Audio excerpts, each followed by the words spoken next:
Bismillahirrahmanirrahim. InsyaAllah kita sambung yang baca dah minggu lepas, hadis yang ke-6, hadis akhir bagi bab Bad'ul Wahyi ini. Faqala litarjumani, kemudian Herakl, Raja Rum, kata kepada terjemahan juru bahasa, qul lahu, katalah engkau, khitab kepada juru bahasa, lahu, padanya, pada Abu Sufyan, sa'altuka an nasabihi fadzakarta annahu fikum zu nasabin, aku tanya dah engkau tentang nasab keturunannya Nabi sallallahu alaihi wasallam tu, engkau menceritakan bahawa dia tu di kalangan kamu dianggap bangsawan, wa kadzalika rusulu, Herakl kata, dan begitulah Nabi Anbiya ni tub'atsu fi nasabi qaumiha, Nabi Anbiya, Rasul tu diutus pada nasab yang tinggi daripada kaumnya. Jadi maksudnya Allah Subhanahu wa ta'ala biasanya pilih kepada bangsa yang mulia daripada mana-mana kaum. Disitulah Allah Subhanahu wa ta'ala utus Nabi Anbiya tu. Jadi maksudnya daripada Herakl ni, dia menyokong kepada jawapan yang dah beri daripada Abu Sufyan tu. Wasa'altuka, dan aku tanya lagi kepada engkau, hal qala ahadum minkum hadzal qawla, adakah salah seorang daripada kamu pernah dulu sudah kata kata-kata ini, maksudnya menyeru kepada Allah dan sebagainya. Dah adakah seseorang dulu daripada dia tu pernah kata yang sama ini?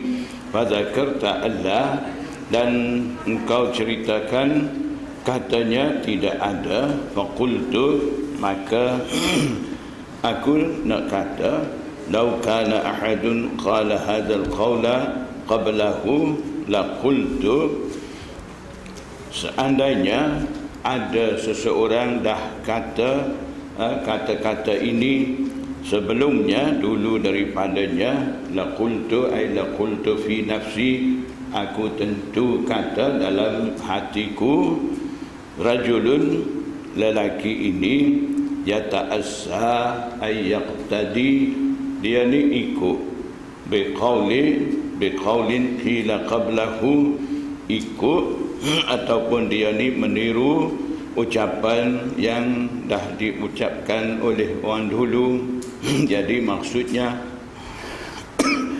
tidak ada seseorang pun dari kalangan kamu kaum Quraisy ni tidak pernah kata seumpama dia.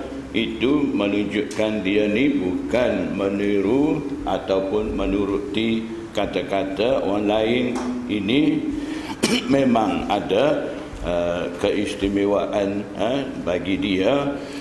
Wasa'altuka hal min abaihi min malikin, dan aku dah tanya soalan ketiga kepada engkau, adakah daripada tok neneknya raja?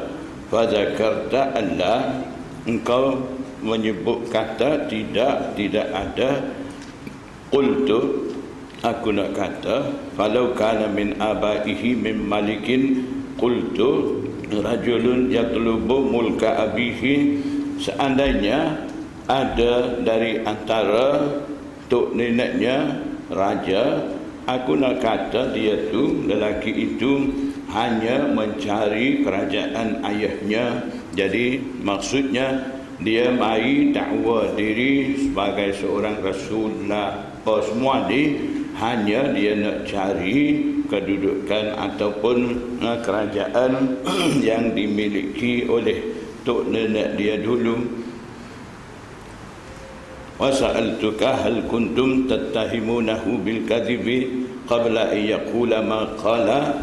Dan juga aku tanya kepada engkau, adakah kamu ni bertuduh dengan dia, tuduh berbohong sebelum dia kata apa yang dia sudah kata?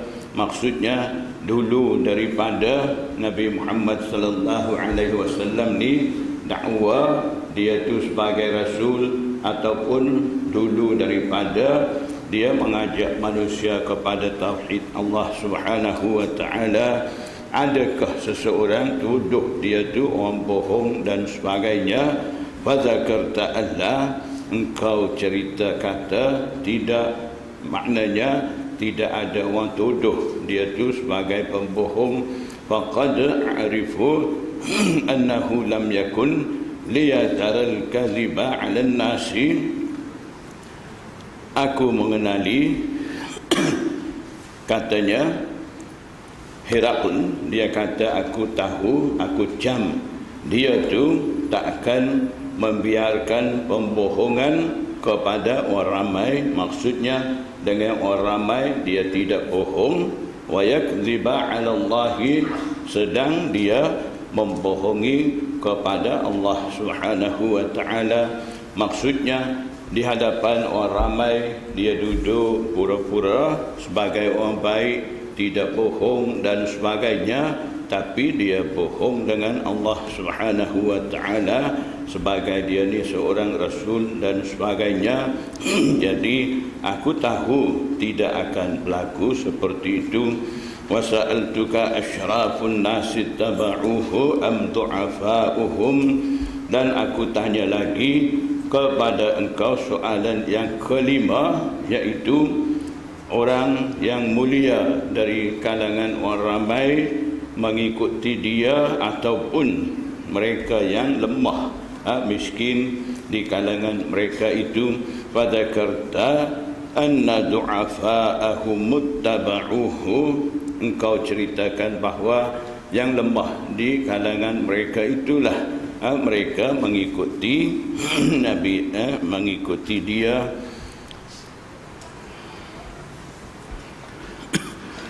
Jadi maksudnya di sini du'afa'ahu muttaba'uhu, di situlah muhaddisin kata munasabah, penyesuaian di antara hadis ini dan terjematul bab kaifa bada'ul wahyi, bagaimana wahyu itu mula. Jadi maksudnya wahyu Rasulullah SAW terima daripada Allah Subhanahu wa taala, kemudian sebarkan kepada orang ramai. Pertama sekali menerima wahyu Allah Subhanahu wa taala yang disebarkan oleh Rasulullah SAW ni kumpulan du'afa, maksudnya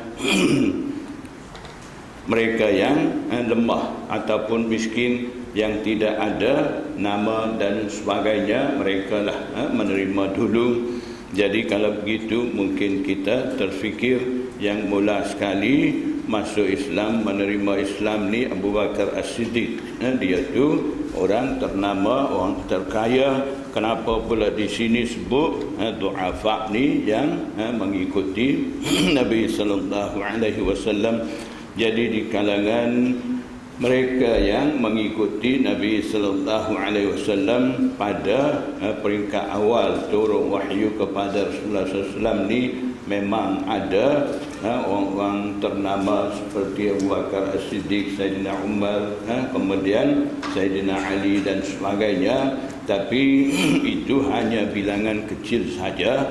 Bilangan yang banyak ni banyakkan du'afa, mereka yang lemah.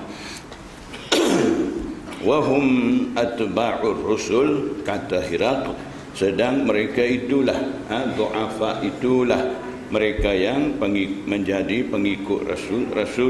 Jadi rasul dulu pun memang begitu juga. wa sa'altuka ayaziduna am yanqusun. Jadi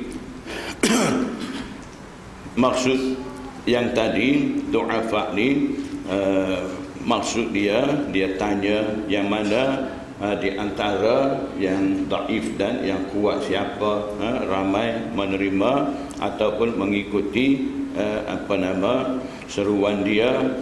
Jadi maksud dia tanya gitu, mana-mana urusan bila mula daripada kumpulan du'afa, kemudian baru merebak pergi kepada kumpulan yang kuat ni, biasanya kerajaan seperti itu kekal dan biasanya ada penerimaan yang baik bagi seseorang itu. Itu satu tanda yang dikira daripada Herakl bagi Nabi sallallahu alaihi wasallam. Dan seterusnya soalan yang ke-6, aku tanya kepada engkau ayaziduna am yanqusuna, adakah mereka pengikut-pengikut ni sentiasa menambah ataupun selalunya menjadi kurang? Fadzakarta annahum yaziduna, engkau menceritakan bahawa mereka sentiasa menambah. Wa kadzalika amrul imani hatta yatimma. Jadi Herakl kata begitulah urusan iman ni sehingga urusan iman tu menjadi sempurna. Jadi maksudnya sampailah urusan iman itu sempurna, sentiasa akan menambah. Jadi Herakl ni seorang raja yang mempunyai kewarasan, seorang raja yang mempunyai ilmu pengetahuan.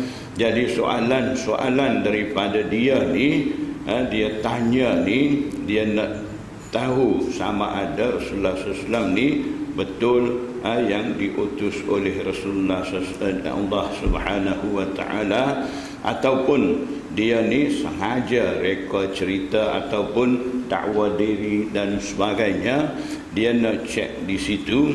Jadi ini cara dia nak ambil tahu ataupun nak mengesan Nabi sallallahu alaihi wasallam ni betul ataupun tidak sebagai seorang rasul.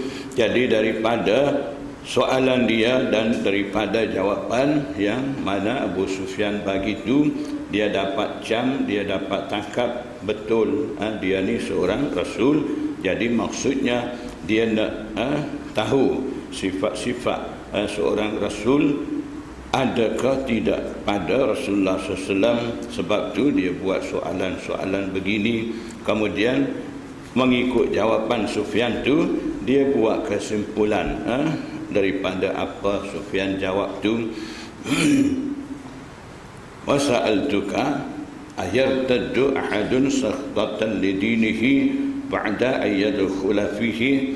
Dan seterusnya aku tanya pula kepada engkau, ini soalan ke-7, adakah seseorang itu kembali menjadi murtad semula sakhtatan lidinihi, kerana marah dengan agamanya, agama Nabi Muhammad bawa tu, ba'da ayyadkhula fihi, setelah dia tu masuk dalam agama tu. Jadi maksudnya setelah menerima Nabi Muhammad sallallahu alaihi wasallam sebagai rasul, setelah beriman, adakah seseorang marah dengan agama yang dia bawa tu, kembali jadi kafir, kembali jadi murtad semula? Pada kata Allah, engkau jawab kata, cerita kata tidak. Wa kadzalikal imanu, dan begitulah iman tu, hina yukhalitu basyashatuhu, semasa keseronokannya, basyashah keseronokan daripada iman tu, bila dah bercampur dalam hati, biasanya dia tidak akan keluar balik, tidak akan jadi murtad semula. Jadi itulah keadaan iman tu. Jadi maksudnya Herakl, apabila iman tu dah jadi darah daging bagi seseorang, dia tidak akan keluar balik daripada orang tu. wa sa'altuka hal yaghdiru, dan aku tanya lagi kepada engkau, adakah dia tu pernah melanggar janji? Fadzakarta alla, engkau cerita kata tidak.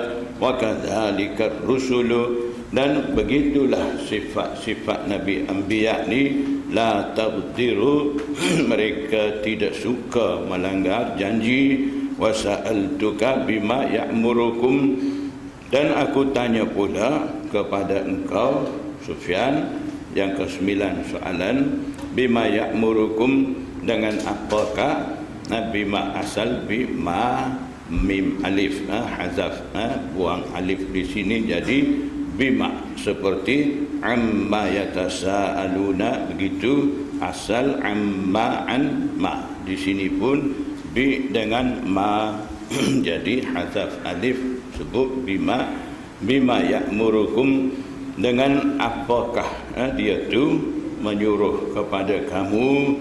Fadzakarta annahu ya'murukum, engkau menceritakan bahawa dia tu perintah menyuruh kepada kamu an ta'budullaha, supaya kamu menyembah Allah, yakni an ta'budullah ay an tuwahhidullah, supaya kamu mentauhidkan kepada Allah Subhanahu wa taala, wala tusyriku bihi syai'a, dan juga kamu tidak bersekutu dengannya sesuatu pun.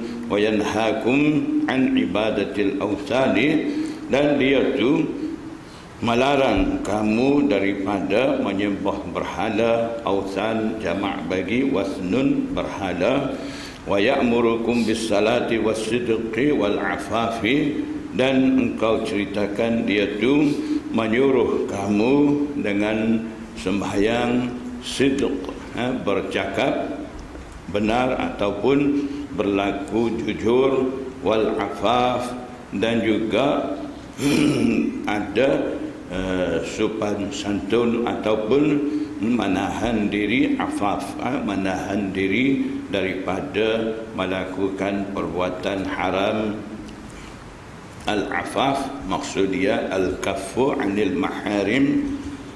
Fa in kana ma taqulu haqqan, sekiranya apa yang kamu katakan, apa yang kamu terangkan, semua itu benar, fasayamliku mawdi'a qadamayya hataini, tidak lama kemudian dia tu sin, ada sebut fasa yamliku, sin tidak saufa, sin ni istiqbal qarib dalam bahasa Arab. Sin apabila masuk ke atas fi'il mudhari, dia akan bagi makna kejap lagi, tidak lama lagi, sebentar lagi, maksudnya tak lama kemudian dia tu akan memiliki mawdi'a qadamayya, di tempat dua tapak kaki aku ni, maksudnya kalaulah betul apa yang kamu terangkan, semua sifat-sifat dia tu, tak lama dia akan menguasai dan tak lama dia akan miliki tempat aku ni. Wa qad kuntu a'lamu, aku dah pun tahu, annahu kharijun, sesungguhnya dia tu yang keluar, maksudnya dia akan keluar sebagai seorang nabi. Lam akun azunnu annahu minkum, aku tidak sangka dia tu muncul daripada kalangan kamu. Jadi Hirak, dia ni orang mahir dengan kitab Taurat, Injil dan sebagainya.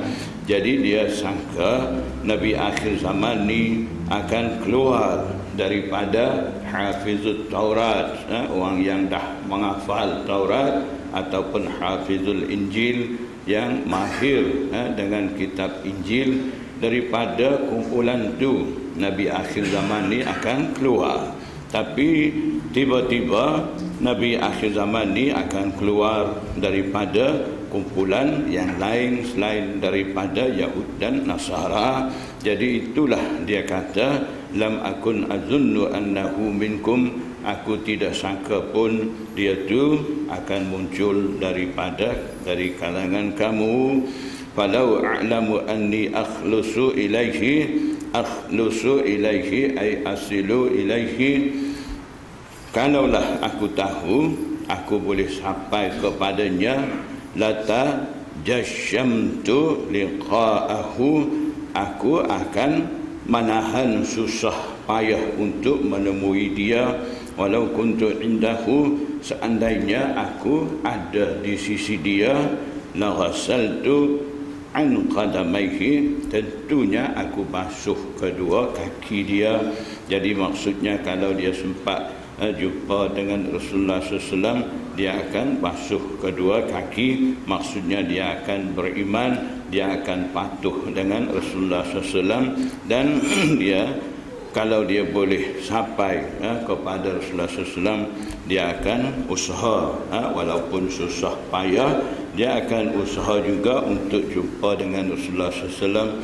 Summa da'a bi kitabi Rasulillah sallallahu alaihi wasallam, kemudian Hiraq minta kitab, maksud di sini surat surat daripada Rasulullah SAW, yang mana Rasulullah SAW utus kirim surat itu Dihyatu oleh Dihyah Al-Kalbi, sahabat yang masyhur yang begitu cantik rupa. Melalui dia Nabi sallallahu alaihi wasallam utus surat tu, kirim surat tu ila azimi Busra, kepada pembesar negeri Busra. Busra ni satu bandar besar yang ada di antara Madinah dan Dimashq. Madinatun bainal Madinati wa Dimashq.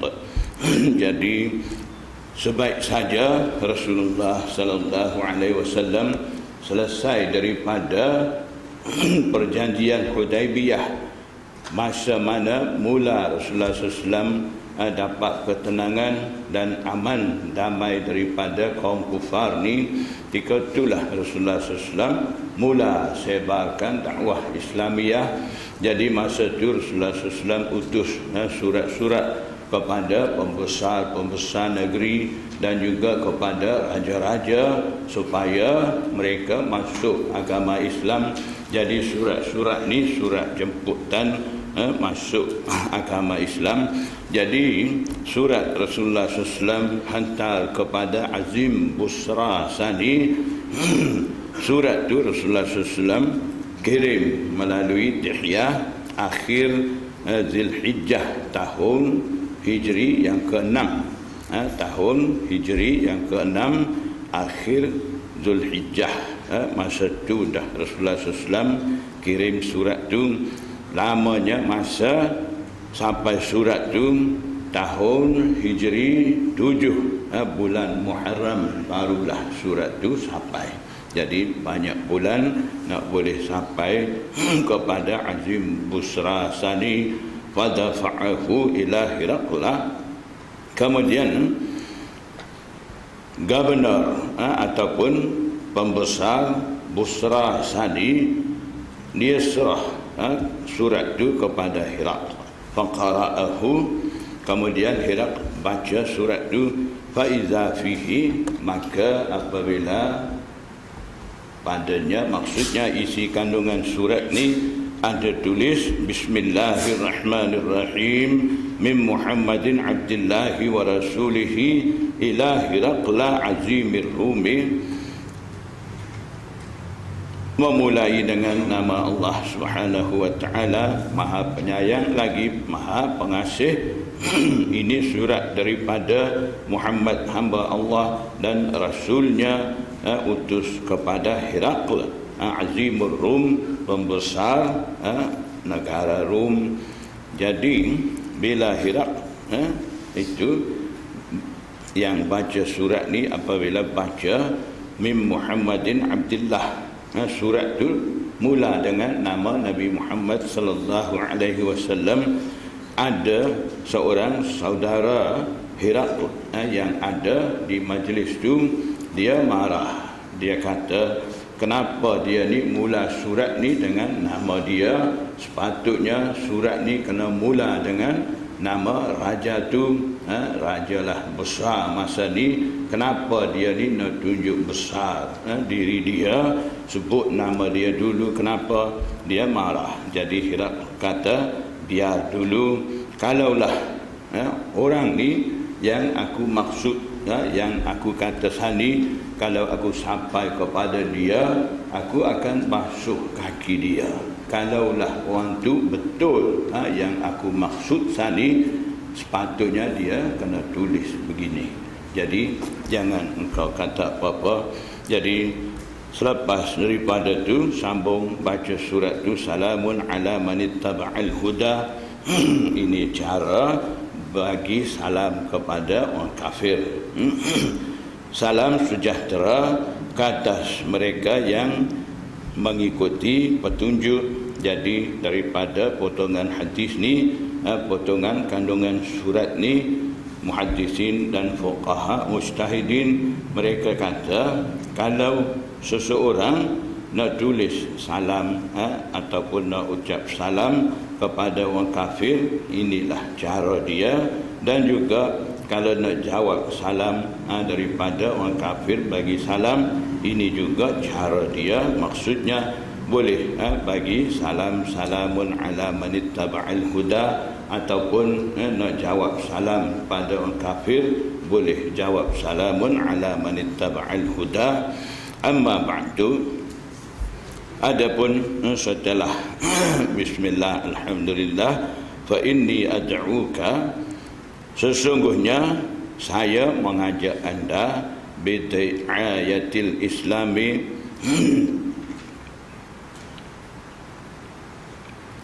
dengan seruan Islam, bid'ayatil islami ay bid'awatil islami, dengan aku mengajak anda supaya memenuhi panggilan seruan Islam, yaitu aslim taslim, terimalah Islam, engkau akan selamat. Jadi ini satu ukapan daripada jawami'ul kalim. Ukapan tu sedikit, pendek, tapi maksud dia begitu luas. Jadi dalam dua jumlah aslim taslim ni sudah ada semua maksudnya Islam. Bila menerima Islam, mematuhi agama Islam, mengikuti perintah Allah dan Rasul, akhirnya engkau akan selamat daripada api neraka. Yu'tikallahu ajraka marrataini, semoga Allah Subhanahu wa taala memberikan kepada engkau dua ganjaran engkau dua kali. Maksudnya dah dia beriman dengan Nabi dulu, satu ganjaran dia sudah dapat. Bila beriman dengan Rasulullah sallallahu alaihi wasallam pula, dia akan dapat lagi satu ganjaran. Itu yang maksud di sini, ajraka marrataini. Fa in tawallaita, jika anda berpaling, mengingkari, menerima Islam tu, fa inna alaika ismal arisiyin, sesungguhnya di atas engkau lah dosa rakyat, dosa pengikut arisiyin ni, maksud dia orang-orang yang buat kerja apa panggil ni, tanam padi dan sebagainya, panggil apa? Sawah, petani. Ya. Jadi banyakkan masa tu penduduk Rom ni banyakkan petani. Jadi arisiyin dalam nuskah lain ismal yarisiyin ada begitu. Arisiyin ni maksudnya mereka yang petani, jadi kumpulan petani. Jadi maksudnya di sini al-arisiyin ni rakyat, rakyat. Dosa rakyat ni engkau akan menanggung. Jadi sebut arisiyin petani, maksudnya masa tu ramai penduduk negara Rom ni kerja petani, pertanian. Jadi sebab tu sebut ismal arisiyin. Jadi biasanya rakyat ni masa tu mengikuti agama raja, sebab tu ada ungkapan kata an-nasu ala dini mulukihim, orang ramai manusia ni ada di atas perjalanan pimpinan mereka, ketua mereka. Kemudian dalam surat tu ada tulis, ya ahlal kitabi, wahai ahli kitab, ta'alau, marilah kamu, ila kalimatin, kepada satu kalimah, satu ungkapan, satu jumlah, sawaun bainana, yang tu sama di antara kami, wa bainakum, dan juga di antara kamu, iaitu alla na'buda. Alla na'buda ni tafsirul kalimah, tafsir bagi ila kalimatin, kalimah punya. Maksud kalimah tu yang mengajak ahlul kitab, ajak kepada kalimah ni. Apa maksud kalimah tu? Iaitu alla na'buda, itu tafsiran bagi kalimah sani. Maksudnya alla na'buda illallah, mailah kepada maksud ini, iaitu kami tidak akan sembah malaikat Allah Subhanahu wa taala, wala nusyrika bihi syai'a, dan juga kami tidak akan bersekutu dengan Allah Subhanahu wa taala sesuatu pun, wala yattakhidha ba'duna ba'dan arbaban min dunillah, dan juga setengah daripada kami tidak akan menganggap terhadap setengah sebagai Tuhan selain daripada Allah Subhanahu wa taala. Fa in tawallau, jika kamu berpaling, faqulu, kamu katalah, ishhadu bi anna muslimun, faqulu ishhadu bi anna muslimun, katalah, fa in tawallau, jika mereka berpaling, katalah kamu, hendaklah kamu menyaksi bahawa kami ini orang-orang Islam yang mengikuti perintah Allah Subhanahu wa taala. Jadi tentang ayat ini ada berbeza pendapat di sisi ulama.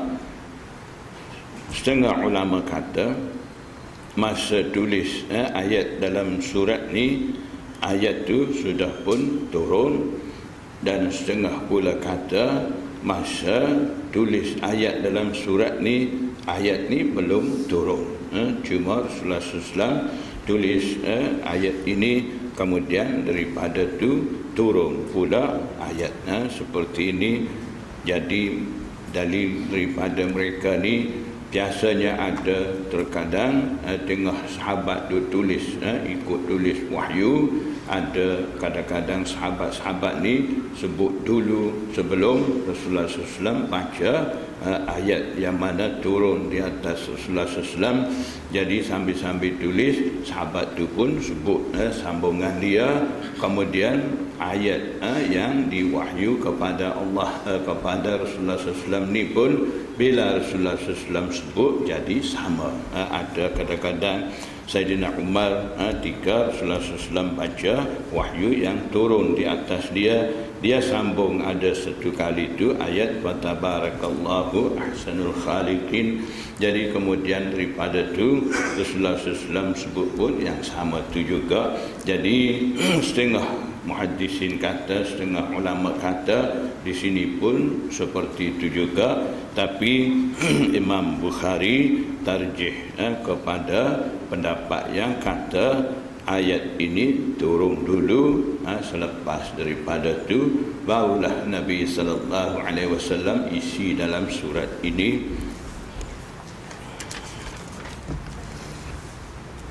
Qala Abu Sufyan, Abu Sufyan setelah dengar penjelasan daripada Hiraq dan juga setelah dengar isi kandungan surat itu, Abu Sufyan kata, falamma qala ma qala, ketika mana Hiraq itu kata apa yang dia patut kata, iaitu soal jawab sani. Wa faragha min qiraatil kitabi, dan selesai daripada baca surat tu. Maksudnya setelah Herak sudah cerita mengenai soal jawab dan kesimpulan apa yang dia faham daripada jawapan Abu Sufyan, dan setelah selesai baca surat tu, kasura indahus sakhabu wartafa'atil aswatu, menjadi banyak di sisinya, di sisi Herakl, as-sakhbu riyuh, wartafa'atil aswatu, dan tinggi suara. Jadi maksudnya majlis ketika itu menjadi bising dan riuh. Wa ukhrijna, dan ketika itu kami pula dikeluarkan. Jadi maksudnya kumpulan Abu Sufyan masa dan jadi bising-bising ni suruh orang bawa keluar, takutnya mereka yang ada di majlis itu serang dengan mereka, sebab yang ada di situ semuanya orang kafir belaka. Jadi bila ajak masuk Islam, isi kandungan surat tu gitu, takutnya setelah bising-bising ni mereka serang dengan kumpulan Abu Sufyan, suruh bawa keluar dulu. Wa qultu li ashabi, Abu Sufyan kata, masa tu saya kata kepada teman-teman saya, laqad amira. Amira bermakna azuma. Laqad, maksud di sini wallahi laqad amira. Jadi ketika dikeluarkan daripada majlis itu, Abu Sufyan kata, demi Allah, dah pun menjadi besar. Amira maksud azuma, dah pun menjadi besar. Ibnu Abi Kabsyah, anak Abi Kabsyah tu.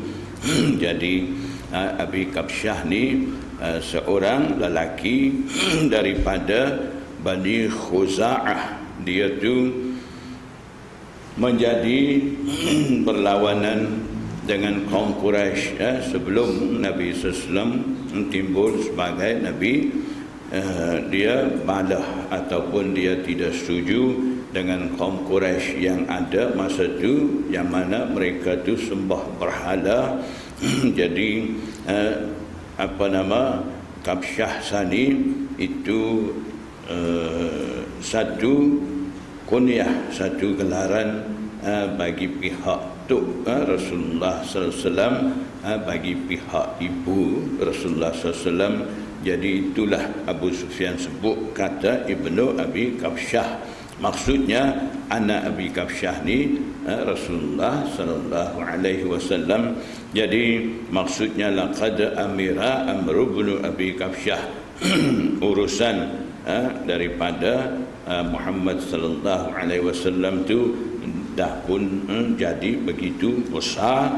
Innahu yakhafuhu maliku Banil Asfar, sesungguhnya dia tu menakutkan Malik, raja bangsa kulit kuning pun takut sama dia. Sebut kata raja bangsa kuning, maksudnya orang-orang Rum ni anak cucu daripada Asfar bin Rum bin Ais bin Ishaq bin Ibrahim. Jadi yang itulah maksud Asfar, Banil Asfar, daripada anak keturunan Bani Asfar ataupun raja bangsa kulit kuning. Fama zaltu muqinan annahu sayazharu, kata Abu Sufyan lagi, dia kata sentiasa aku yakin dia tu akan muncul, hatta adkhalallahu alayya al-islam, sehingga Allah Subhanahu wa taala masukkan Islam ke atasku. Jadi Abu Sufyan dah nampak begitu. Wa kana ibnun Natur, ada lagi seorang Ibnun Natur, dia tu hafizul bustan, penjaga kebun. Sahibu Iliyah, dia tu dilantik jadi gubernur di Baitul Maqdis. Ilya ni Baitul Maqdis, wa Hirakla dan sahib teman rapat dengan Hirakl, sahibu Ilya, sahibu Hirakl, gitu. Wa ataf di situ. Jadi maksudnya Ibnu Natur ni seorang gubernur Baitul Maqdis dan kawan rapat dengan Hirakl. Suqufan ala Nasara Syami, iaitu Ibnu Natur sani menjadi ketua pendeta di atas kaum Nasara yang ada di negara Syam tu. Yuhaddithu, dia tu Ibnu Natur tu menceritakan anna Hirakla hina qadima Ilya'a,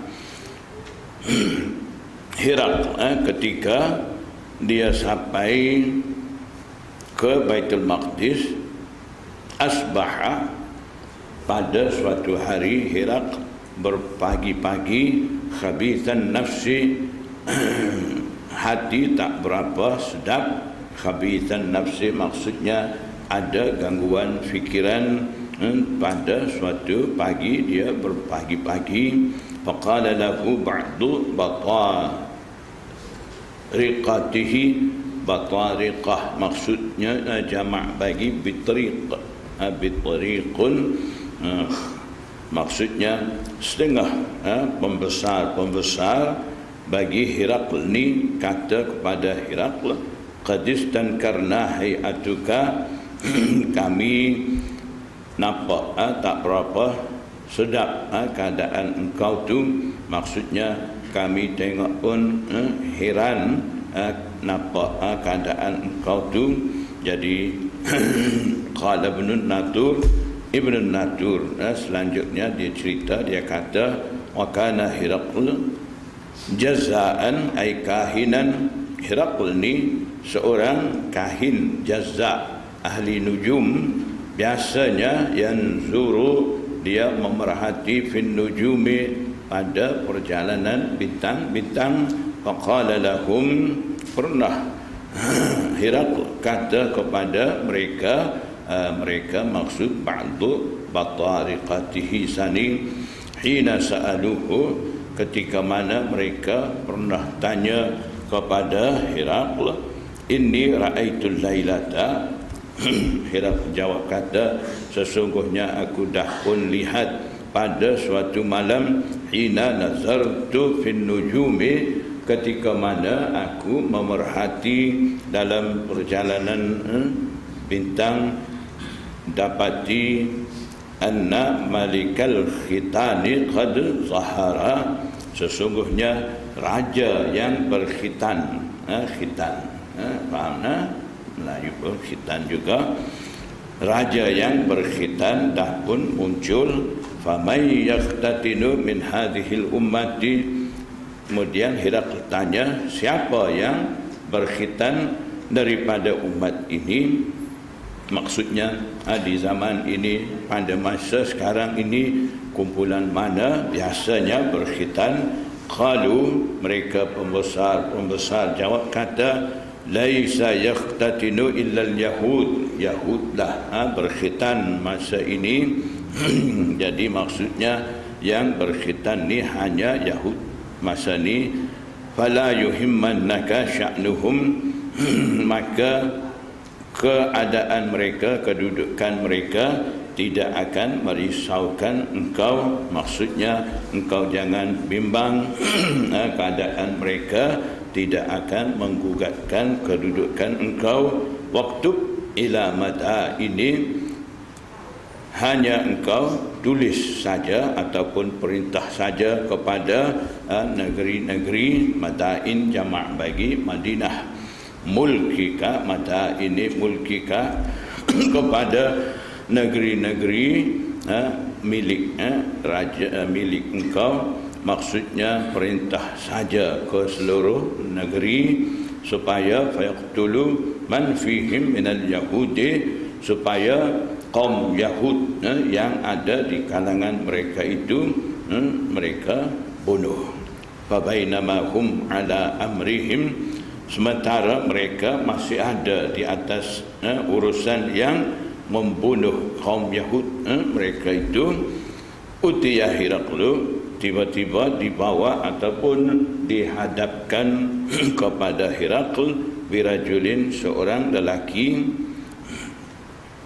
arsala bihi maliku Ghassan, lelaki itu utusan yang utus dengannya, dengan lelaki itu maliku Ghassan, Raja Ghassan, utus Raja Ghassan pun azimu Busra juga, nama dia Harith bin Abi Syamar, dia utus orang tu.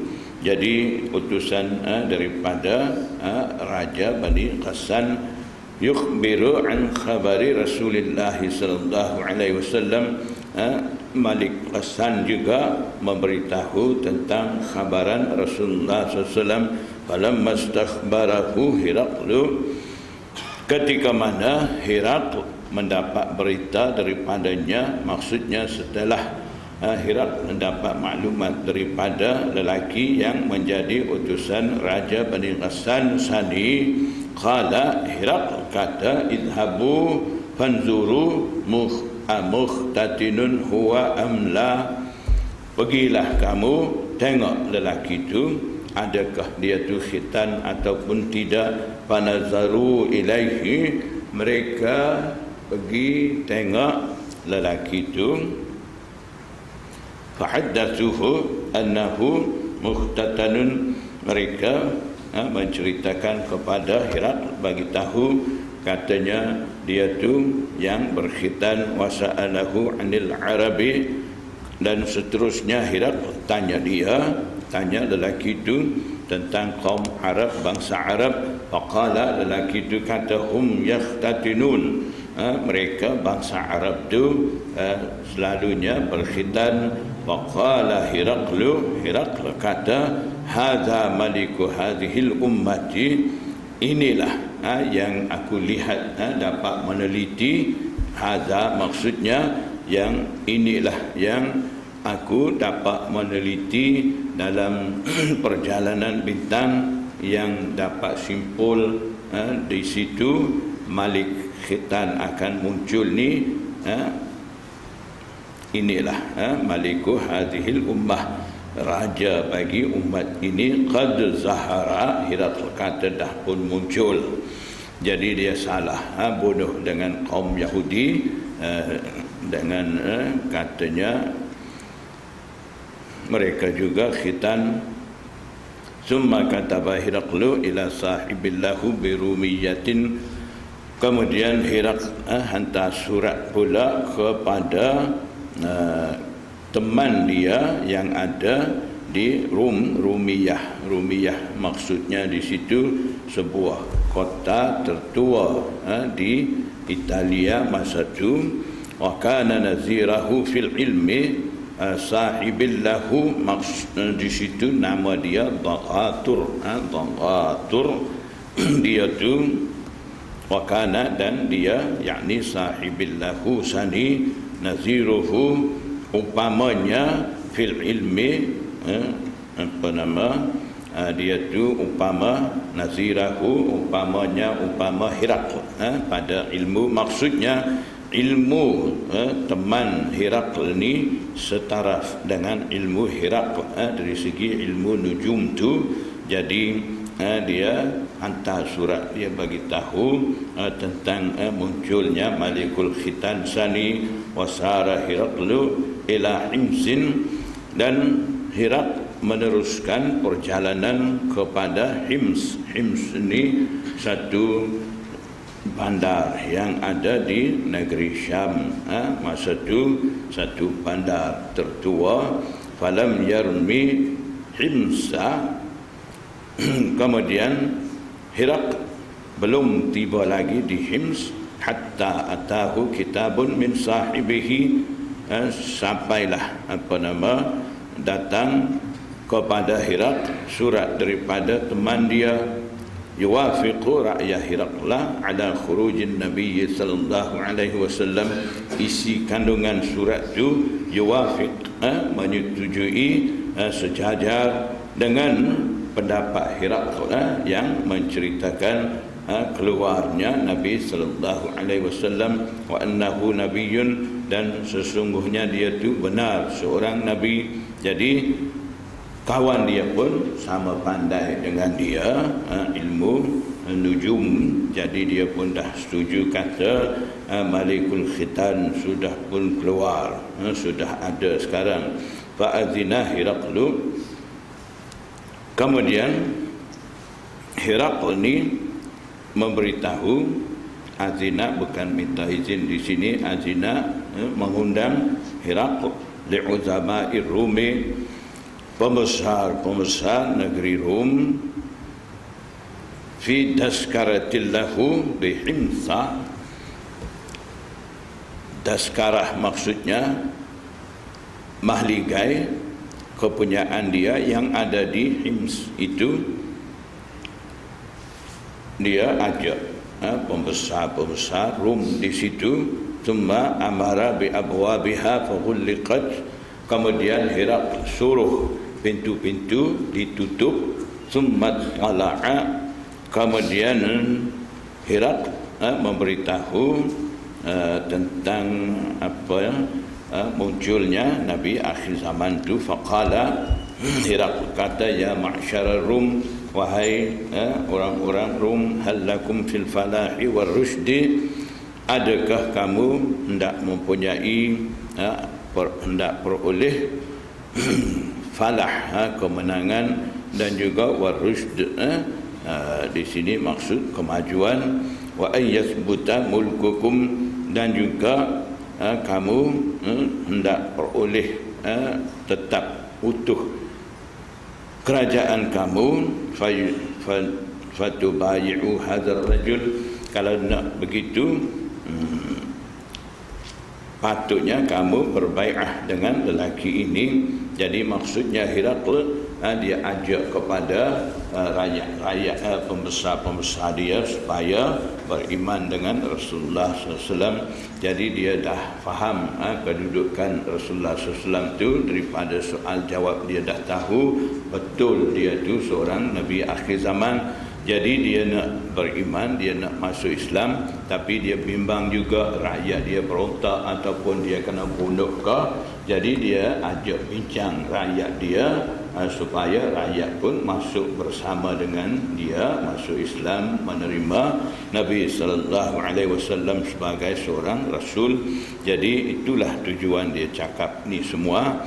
Bila dia dengar dia cakap macam tu, fahasu ay nafaru, mereka pembesar-pembesar sani terus lari, haisata humuril wahsy, seolah-olah larian bagaikan keldai liar, ilal abwabi, lari menuju kepada pintu-pintu.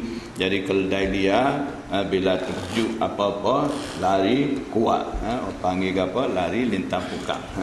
Jadi begitu juga popok tu takut kena masuk Islam, takut kena tinggal agama mereka.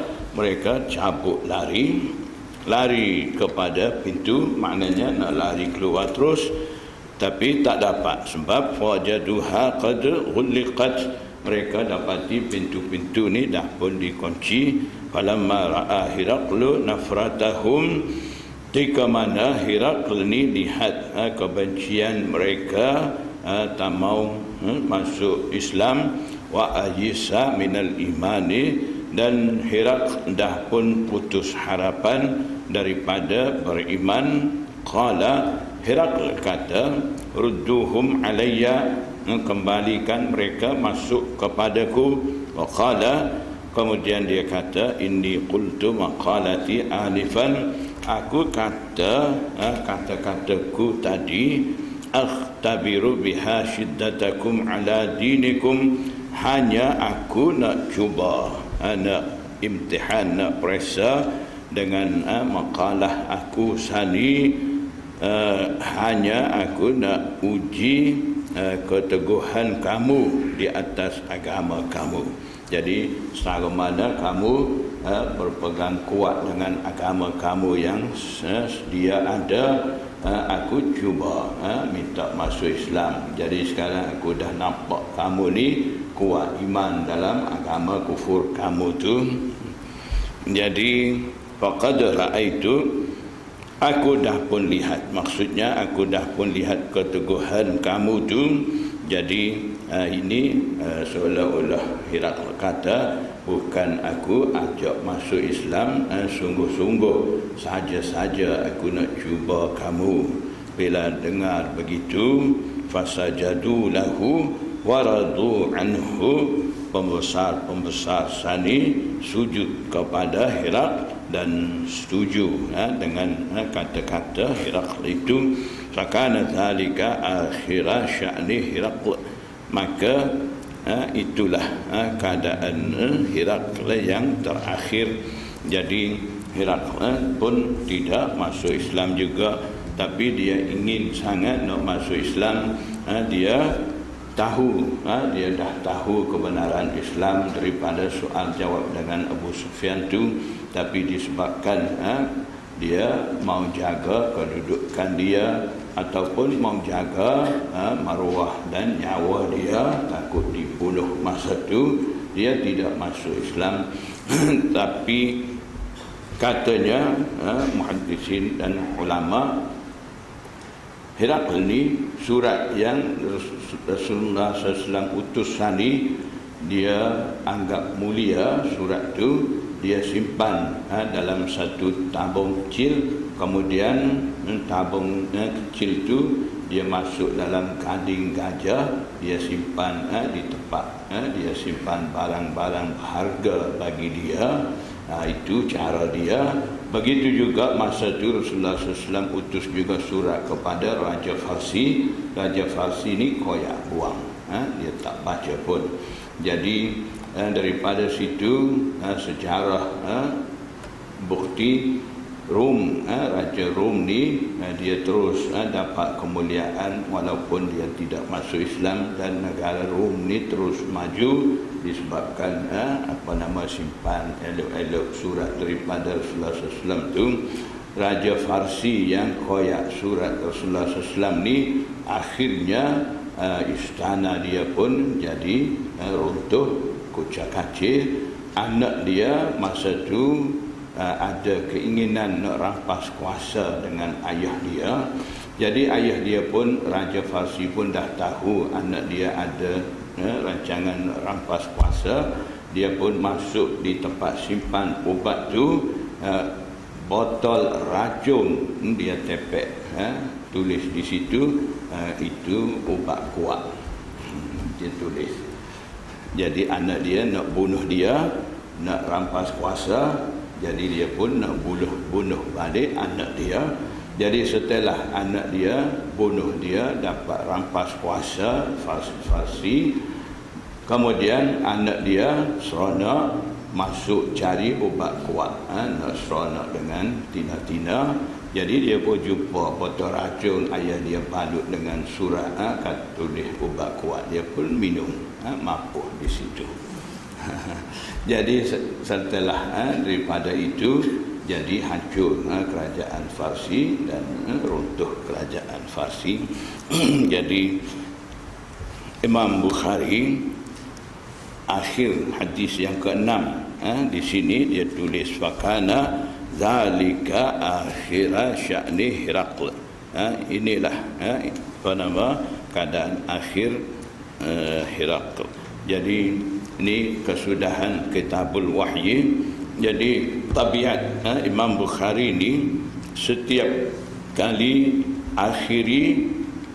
akhir kitab mana-mana, dia akan ada satu kalimah yang isyarat kepada kesudahan kitab tu. Dan daripada situ Hafiz Ibn Hajar dan juga Syekhul Hadis Maulana Zakaria Kandahlawi, mereka kata Imam Bukhari daripada kesudahan satu kitab isyarat dengan kalimah akhir tu, dia nak bagi ingat kepada kita supaya kita ingat akhir hayat kita macam mana kesudahan kita, dan kita usaha supaya kesudahan kita ni ada dalam keadaan baik. Jadi itu satu isyarat daripada Imam Bukhari. Jadi di sini dah habis hadis yang ke-6 kitab Bada'il Wahyi. Lepas ni kita akan sambung insya-Allah minggu depan Kitabul Iman. Jadi Imam Bukhari ni masa dia susun kitab Bukhari ni dia tulis asing-asing satu-satu kitab. Kitabul Bada'il Wahyi, Kitabul Iman, Kitabul Taharah. Kemudian himpun jadikan kitab Bukhari dia susun kitab Bukhari ni selama 16 tahun, bukan 16 hari. 16 tahun.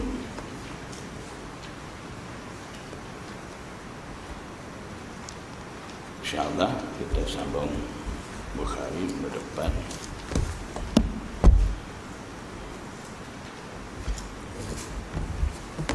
Baca Tirmizi sikit.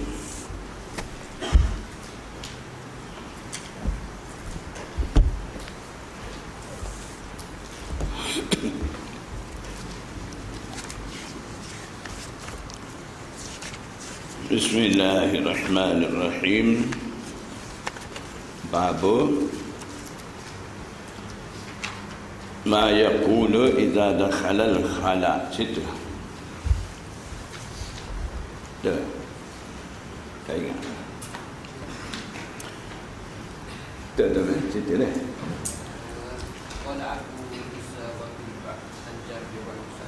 Tu tinggal.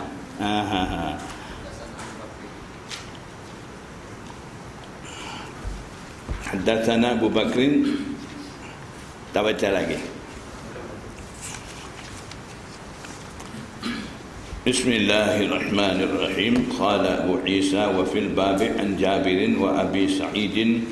Abu Isa Imam Tirmizi kata masih ada lagi hadis semakna dengan hadisul bab yang diriwayat daripada Jabir dan juga Abu Sa'id Al-Khudri. Jadi ini seperti mana saya dah cerita, Imam Tirmizi dia maunya satu bab satu hadis dia akan masuk. Hadis pula dia nak hadis yang pendek supaya mudah kita menghafal, dan hadis lain semakna dengan hadisul bab ni dia akan isyarat dengan wafil bab begitu.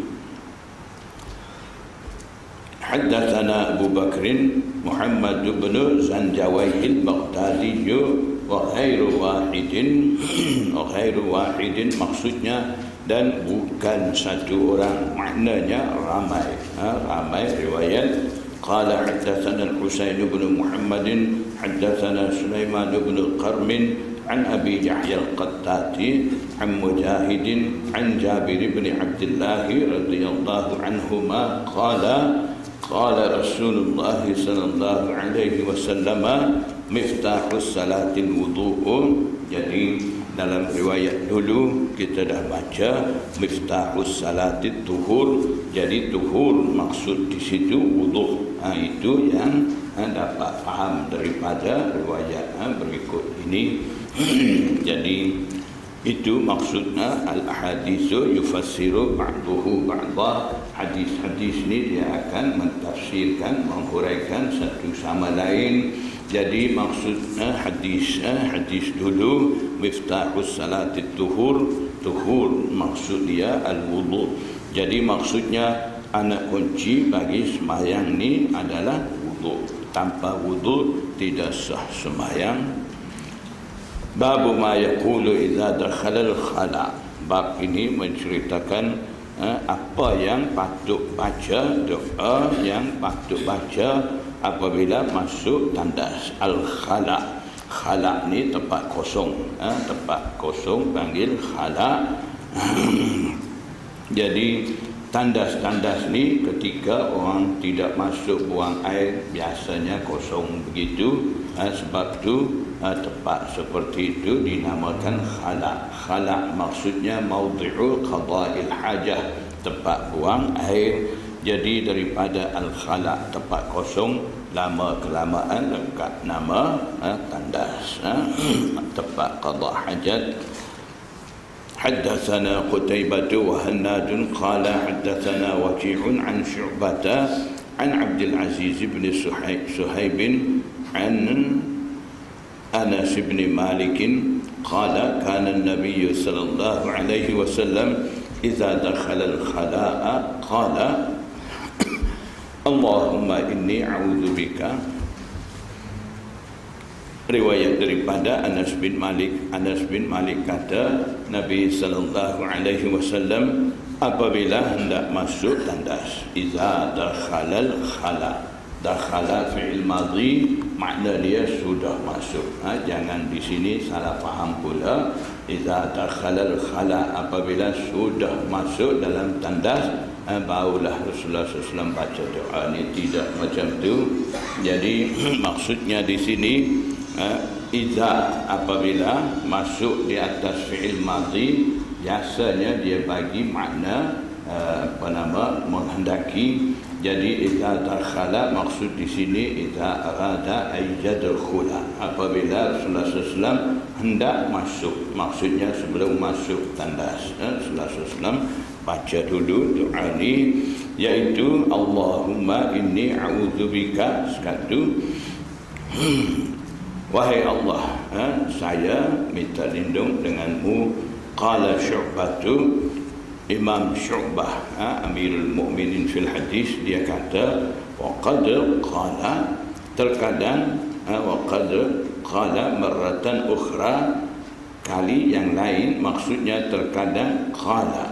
Qala maksud di sini Abdul Aziz, yang mana Syu'bah riwayat daripada dia tu kata a'udzu bika minal khubuthi wal khabithi, saya minta lindung di sisimu daripada gangguan syaitan jantan dan juga betina. Awil khubuthi wal khaba'ith, khubuth jamak bagi khabith, syaitan jantan, khaba'ith ni jamak bagi khabithah, syaitan betina.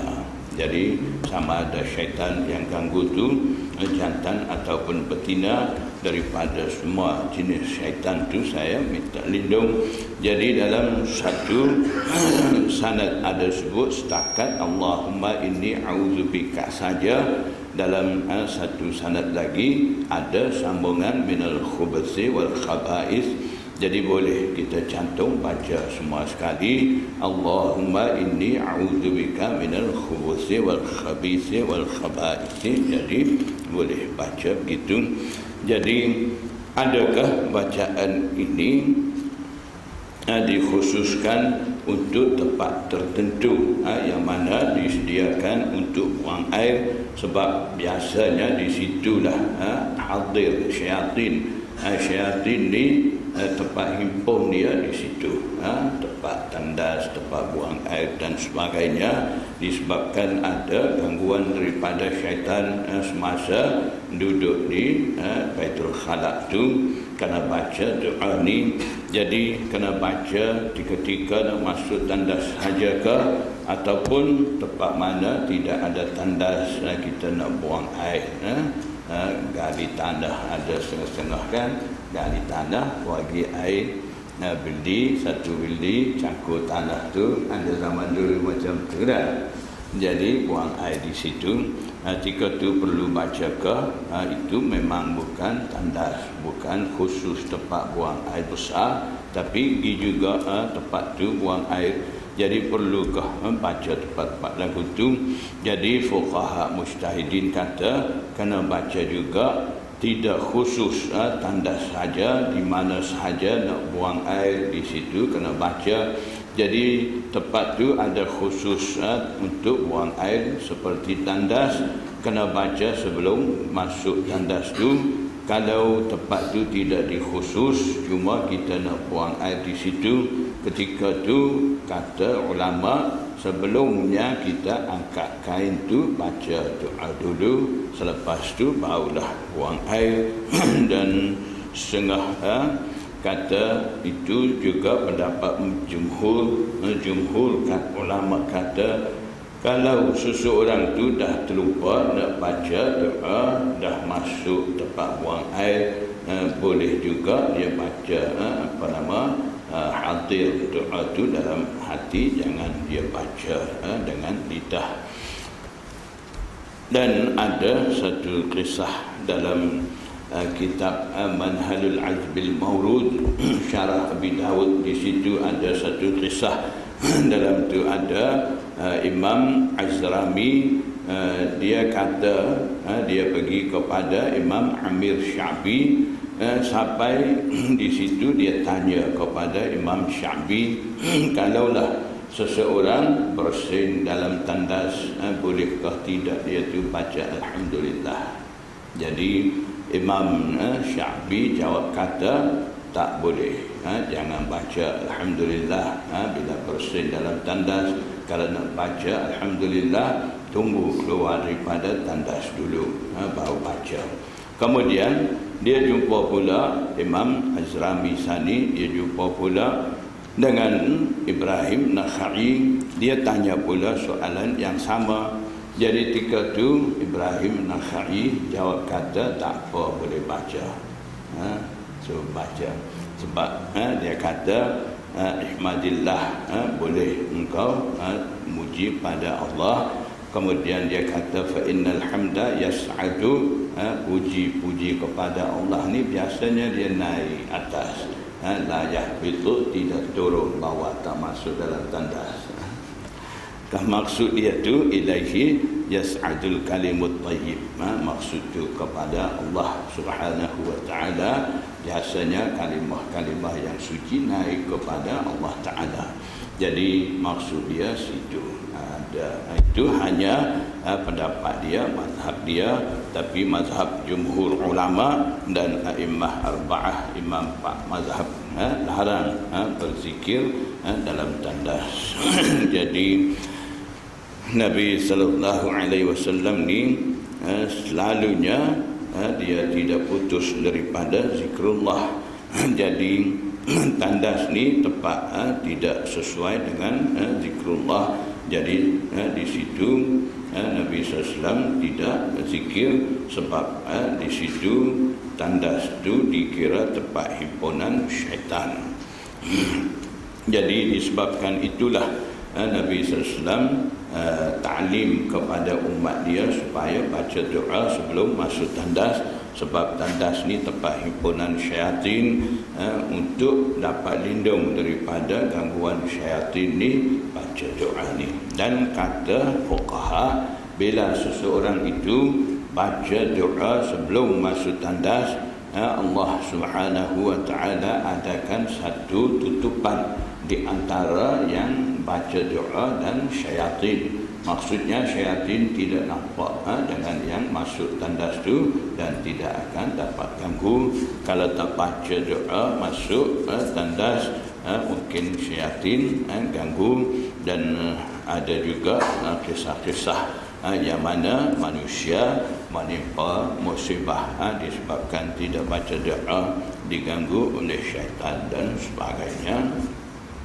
Qala Abu Isa, Imam Tirmizi kata, wa fil babi an Ali wa Zaid bin Arqam wa Jabir wa bin Mas'ud, semakna dengan hadis bab ni. Masih ada lagi hadis-hadis daripada Sayyidina Ali, Zaid bin Arqam dan sebagainya. Qala Abu Isa, hadis Anas, Imam Tirmizi kata hadis Anas bin Malik yang kita baca dah sani, hadis tu asahhu syai'in fi hadzal babi wa ahsanu, hadis paling rajih. Asahhu ay arjahu, hadis paling rajih dalam bab ini dan juga paling elok. Wa hadis Zaid bin Arqam, hadis yang diriwayat daripada Zaid bin Arqam.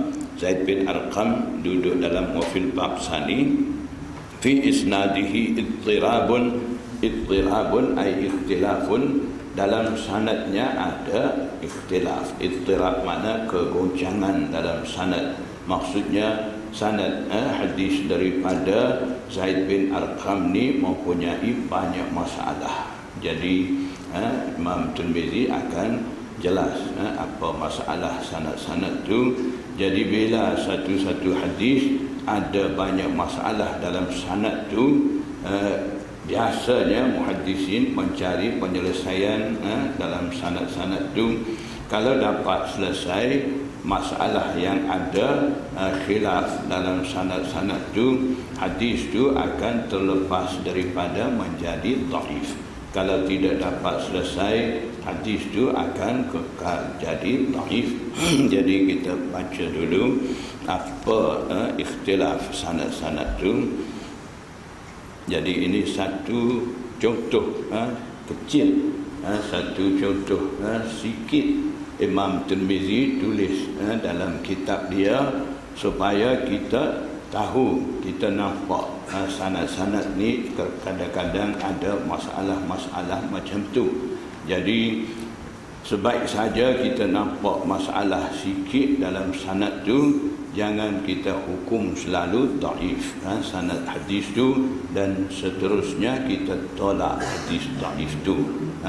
Jadi Imam Tirmizi tak mau orang bawa sikap tu. Jadi dia bagi contoh ikhtilaf ni supaya kita faham bila ada sanad-sanad ni mempunyai banyak masalah, cuba cari dulu penyelesaian dia, macam mana nak selesai ikhtilaf dalam sanad-sanad tu. Seboleh-bolehnya hadis tu kita dapat beramal juga.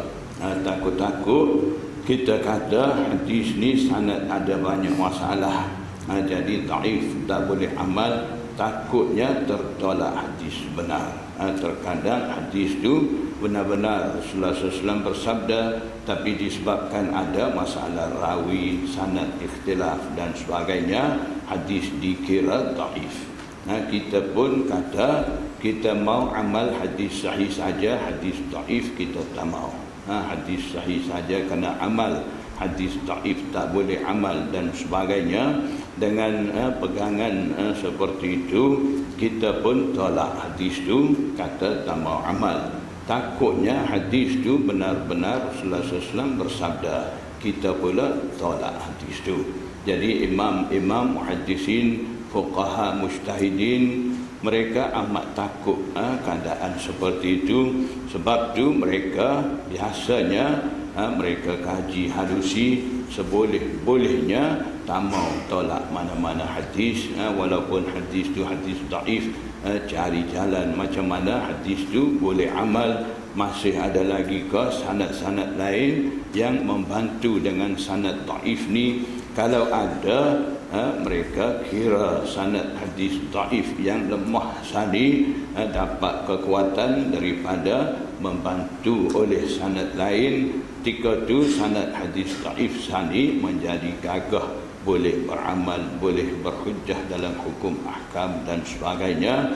Dengan adanya kaedah-kaedah di sisi muhaddisin tu, hadis dhaif sani boleh beramal. Jadi yang tu muhaddisin nak, yang itulah fuqaha mujtahidin nak dalam agama. Yang duk wawar sekarang, duk masyhur sekarang, mau hadis sahih saja, hadis dhaif tak mau. Mau amal hadis sahih saja, hadis dhaif kena tolak. Itu satu kemasyhuran yang agak nak betul sikit, tapi banyak membawa ke arah kesalahan dan boleh menjadi kekacauan di kalangan umat Islam. Dan anggapan mereka akhirnya akan pergi sampai kepada salahkan alim ulama dulu. Jadi mereka anggap hadis dhaif ni tak boleh amal. Bila kaji baca kitab-kitab hadis dan kitab-kitab lain, mereka akan jumpa imam pak mazhab ni ada juga mereka beramal dengan hadis dhaif dan juga berhujjah dengan hadis dhaif. Ketika itu mereka terus kata imam pak mazhab ni ada juga beramal dengan hadis dhaif, mereka tak betul, salah dan sebagainya. Mereka ukur dengan hanya ada sedikit ilmu hadis tu, mereka terus salahkan imam arba'ah, imam pak mazhab. Jadi kalau jumpa fahaman-fahaman seperti itu, kita kena hati-hati. Saya nak cerita satu pengalaman daripada Syekhul Hadis Maulana Zakaria Kandahlawi, yang mana Maulana Sani dia mengajar hadis Bukhari sejak umur dia 20 tahun. Dia dah layak mengajar Bukhari. Tok guru dia dah ada masa tu, Syekhul Hadis, Muhaddis Akbar dan sebagainya. Mereka lantik dia jadi mengajar Bukhari, dan dia mengajar ilmu alat, ilmu bidang lain, fiqh, tafsir. Utama sekali dia mengajar hadis 60 tahun sampai umur dia 80 tahun. 60 tahun masa dia mengajar. Jadi pengakuan daripada Syekhul Hadis Hani, dia kata, selama mana saya mengaji hadis, selama mana saya mengajar hadis, selama itulah saya nampak kebenaran imam-imam pak mazhab tu. Itu yang betul-betul faham hadis. Kita belajar hadis sikit, Bukhari sikit, Muslim sikit, situ ambil sikit, sini ambil sikit. So kitab tak habis mengaji lagi kitab hadis, kemudian kita wawarkan hadis sahih saja kena amal, dhaif tali amal, imam tu salah, imam ni salah, pendapat daripada Imam Abu Hanifah tidak tepat dengan hadis, Imam Syafi'i punya pendapat lari daripada hadis dan sebagainya. Macam-macam timbulkan isu, timbulkan fitnah. Itu kita boleh agak mereka ni tidak pandai lagi hadis. Kalau betul-betul pandai hadis yang dah dapat belajar betul-betul ataupun dah mengajar lama, yang ada pengalaman cukup dalam bidang hadis ni, biasanya mereka tidak bawa sikap seperti itu, dan mereka menyokong penuh kepada ijtihad imam pak mazhab tu. Tidak akan pelekeh imam-imam dan tidak akan caci maki dengan imam-imam pak mazhab tu. Jadi biasanya mereka berhujah, imam-imam tu beramal dengan hadis dhaif dan sebagainya, mereka menolak. Jadi mereka kata, bagi kita ni ada Quran, ada hadis, kita tak perlu bergantung kepada ulama. Ulama juga buat kesilapan, ulama juga boleh jadi salah silap. Kita ikut terus, Nabi maksum, ulama ni tidak maksum, ulama juga salah. Biasanya mereka kata begitu. Jadi satu soalan saya nak tanya bagi pihak mereka, adakah mereka duk kata hadis ni sahih, hadis tu dhaif, itu mereka dapat terus daripada Rasulullah SAW kah? Adakah mereka terima hadis, hadis ni Rasulullah SAW bagi tahu terus dengan mereka, ini sahih, ini dhaif, ini maudhu, ini hasan. Adakah mereka jumpa Rasulullah SAW ataupun dapat mimpi Rasulullah SAW kah? Mereka dapat mana menentu hadis sahih, dhaif, maudhu, hasan dan sebagainya? Mereka terima daripada ulama juga. Tidak ulama nak ambil mana, mereka terima daripada ulama hadis juga. Imam Bukhari kata sahih, terima. Imam Abu Dawud kata dhaif, terima. Imam Tirmizi kata hasan, terima. Imam Ibn Taymiyah, Ibn Al-Qayyim, Albani, semua kata dhaif, maudhu, terima. Siapa mereka tu? Ulama bidang hadis. Kalau kata ulama ni salah, ulama ni tidak maksum, kena ikut terus Nabi Anbiya, Rasulullah, tak payah ikut ulama. Kenapa bidang ilmu hadis pula ikut ulama? Ulama kata sahih, dhaif, hasan, maudhu, kita ikut. Bukan kita yang pandai sendiri, boleh menentu sendiri kedudukan hadis tu. Nak menentu satu-satu hadis sebagai sahih, hasan, dhaif, maudhu ni dengan hanya kita baca sedikit sebanyak hadis 2-3 buah ni tidak pandai lagi. Dia kena mahir ilmu asma'ur rijal, ada satu bidang Kena mahir ilmu jarah ta'dil, ada lagi satu bidang, kena belajar lagi. Mahir bidang-bidang tu barulah boleh menentu rawi ni sahih, rawi ni dhaif, hadis tu sahih, hadis ni dhaif. Jadi kalau nak banding bidang nak menentu kedudukan hadis dengan bidang ijtihad nak istinbat hukum daripada Quran hadis, kalau nak banding dua bidang tu, bidang hadis dengan bidang ijtihad, bidang ijtihad ni lebih rumit daripada bidang hadis. Kata sani nak menentu kedudukan hadis ni agak muskil, payah, tapi bidang ijtihad ni lebih payah. Nak ijtihad hukum daripada Quran hadis ni bukan senang. Nak menentu kedudukan hadis sahih dhaif ni mudah pada ijtihad. Jadi bidang lebih mudah nak menentu kedudukan hadis tu pun kita tak pandai. Kita bergantung juga kepada alim ulama. Kita bergantung kepada ulama hadis juga. Kenapa pula bidang ijtihad kita nak kata tak perlu ikut ulama, tak perlu ikut imam pak mazhab, kita ikut Quran hadis direct. Seolah-olah kita ni dah pandai sangat tafsir hadis. Pernah saya jumpa sekumpulan mereka wawarkan kata-kata seperti itu. Pernah saya tanya pada mereka, adakah kamu ni dah khatam ngaji sunnah sittah? Ada yang tanya balik, apa sunnah sittah? Nama kitab pun dia tak tahu lagi. Tapi dia cakap ikut Quran sunnah, jangan ikut ulama. Ulama juga salah, jangan ikut imam pak mazhab. Imam ni bukannya betul. Kita ikut Quran sunnah. Tanya dia, adakah awak sudah belajar sunnah sittah? Dia tanya balik, apa sunnah sittah?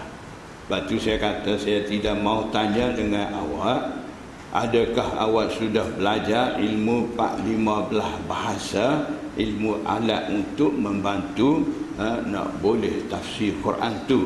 Saya tidak mau tanya situ, saya mau tanya satu ya, daripada bismillah alhamdulillah sampai wanas, cuba terjemah satu-satu kalimah Quran tu, bolehkah semua sekali? Dia kata tak boleh. Lepas tu terjemah Quran tak boleh lagi, hadis tak tahu duk mana. Sani kata nak ikut Quran sunnah, tak payah ikut imam tu, mai mana. Macam mana awak mau amal dengan Quran sunnah tu? Jadi banyak orang sekarang terikut-ikut angin semasa sekarang ni. Jadi kita kena hati-hati. Jadi nak kau sebelah dah. Jadi ini sebagai muqaddimah, nak faham ke ikhtilaf sanad yang kita akan baca ni. Jadi perlu masa sikit untuk urai khilaf ni. Dah pun sebelah dah, jadi kita sambung minggu depan kalau boleh. Minggu depan kita baca ni Tirmizi dulu, tukar sekali, sebab ini nak urai ikhtilaf sanad ni agak itu sikit, kita ambil masa sikit. Lebih masa tu kita baca Bukhari, lain kali baca balik Bukhari dulu, insya-Allah. Wallahu subhanallah wa bihamdihi. Astaghfirullah.